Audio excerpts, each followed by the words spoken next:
everybody, it's Janet and welcome to Sugarshine Designs, my channel here on YouTube. Today's video is featuring this brand new release from Art Impressions. It's called the Birthday Cake Gift Card Holder. We're going to take a look at it and how I made this into a shaker gift card holder.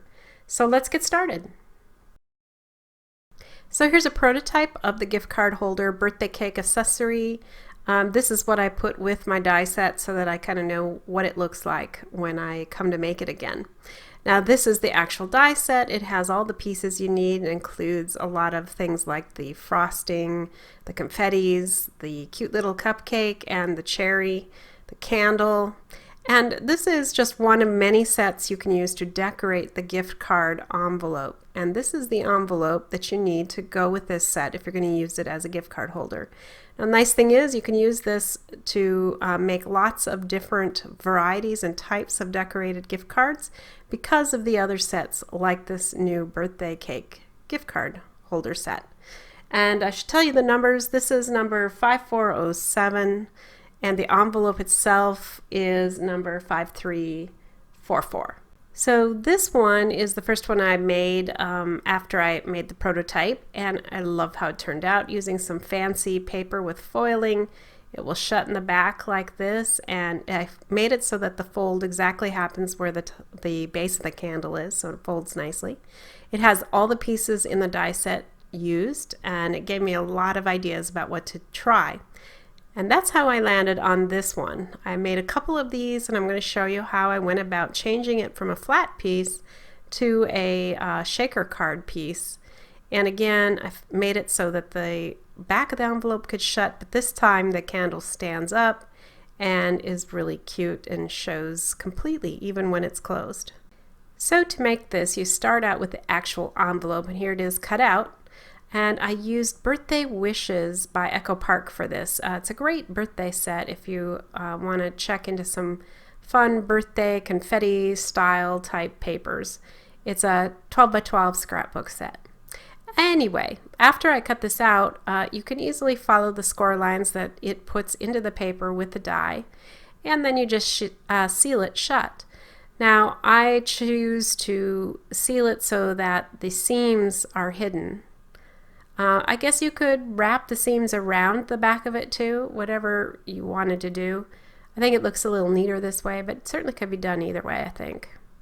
So anyway, that's how easy and quick it is to make the actual envelope. And I'll show you here, you just need to train the tab to go into the little insert to shut it like that. So here is my finished shaker version of the gift card holder, and I'm going to make the shaker wells for the bottom two layers using the dies that come in the set. So you can see you use these three kind of rounded rectangles to cut the three different layers of the cake. But I'm going to use the smallest and the middle sized die to cut into the largest and medium sized piece. So this is going to create a little bit of a border around the sides and bottom and just a tiny little sliver at the top of the cake pieces. And that's all I really need though, because we have the frosting which is going to connect and make the different layers secure enough so that it can operate as a shaker. So when we cover that up, that's wider and will connect the sides together, and it all works. As you can see, I did secure these in place with some washi tape just to make sure it didn't move around on me. But basically, you see now you've got a little bit of a frame for the bottom and the middle pieces, which is what we need. The next step is to connect the layers together. It just takes a thin bead of glue to attach the first and second layers. And this is a really thin, tiny piece of cardstock that's holding these together. I know that's what you're thinking. But because we're using this larger piece of glitter cardstock for the frosting, it's going to hold these two pieces together quite nicely. Now the top layer just goes on the top, and since this isn't a shaker piece, it's easy enough to attach the frosting to it and the top piece of frosting to that. This creates a nice looking cake, and we can do the next steps to create the shaker. Now you'll need a backing to your shaker. You could just place it directly right on the envelope, but I wanted the blue cake to show through the window and make it stand out a little bit more on the actual envelope. So to do this, I traced it around the shape with my pencil and then trimmed it out with my handy dandy scissors there. It's not going to be perfect, but it's going to be close, and I'll just continue to trim the edges a little bit here and there to make it fit nicely. So once you have that ready to go, then you're ready for the next step, which is to create the window wells. So I'm going to flip this over, and to start with, we're going to add the acetate window. Again, I'm going to use my liquid glue for this. This is art glitter glue, and I'm going to place a piece of just leftover acetate that I had in my stash. I happen to have a little leftover piece that fit pretty well to the general size of this shaker, so it was handy for me, but otherwise you could cut it down to be close to it. And then once it's glued down, I just simply trimmed it out with my scissors. Since it's clear, it doesn't show nearly as much as the blue paper does. Even if it's not 100% perfect, it's going to look perfect. Now this is the double-sided foam tape I'm going to use from Doris. What's really nice about this is it's only a 1/8 inch strip. So it's really skinny, and therefore it makes it really handy for shaker window wells. However, I don't find it's thick enough by itself to use it directly to create the window wells. What I do is I stack it, one piece on top of another piece, to create 2 layers, and this thickness is definitely thick enough to provide room for the shaker bits to move around. Fortunately, it's not hard to stack them, and you get a nice piece like I'm showing here. So what I'll do next then is start placing the foam tape down, trimming it down to the length I need, and I'll continue to do that all the way around the shaker piece. And I am going to create 2 separate shaker wells for each slice or layer actually of the cake. So I have 2 separate windows. And this is because if I only created one, then all the shaker bits would fall to the bottom layer and I wouldn't have any showing in the middle layer. And I think it just looks better overall if it does show in both of the windows before you even begin to try to shake it. So that's why I do that. And it's really easy to do so when you have that nice thick piece of frosting in the middle of the layers. So it's pretty simple to accomplish this. Okay, it's time to add the shaker bits. I got this batch of shaker bits at my local scrapbooking store. It's called Paper Crafter's Muse, and it actually had a name that was nautical in nature.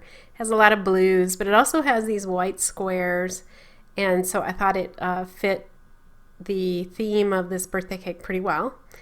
It's always a little bit of a struggle because those bits want to stick to your fingers. There's a lot of static in it. I'm just pushing it around there to see if that's enough, and I think that I have enough at this point.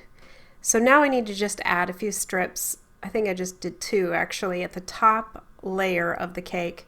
And this is so that when I put the backing on, the whole piece is level. Otherwise, it would not be level when I then go ahead and try to attach it to the envelope.